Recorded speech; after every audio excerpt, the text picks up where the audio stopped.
Deep-sea anglerfish are strange and elusive creatures that are very rarely observed in their natural habitat.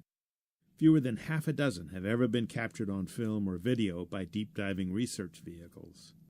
This little angler, about 9 centimeters long, is named Melanocetus.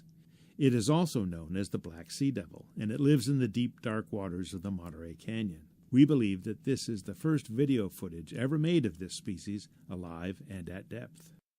Anglers have a remarkable apparatus on their heads, a fishing pole with a luminous lure at the tip, which they use to attract their prey. In the darkness of deep water, they flash the light to attract prey and draw them near the angler's mouth. When a fish or squid swims up, it is quickly inhaled by the angler's huge mouth and trapped by its long, sharp teeth.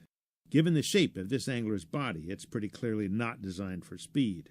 Instead, these are ambush predators, lurking in the darkness to grab an unwary meal.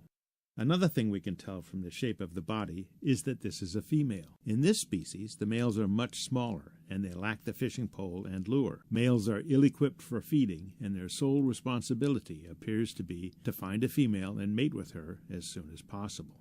When we came upon this specimen at a depth of about 600 meters, we noted that she has a broken tooth.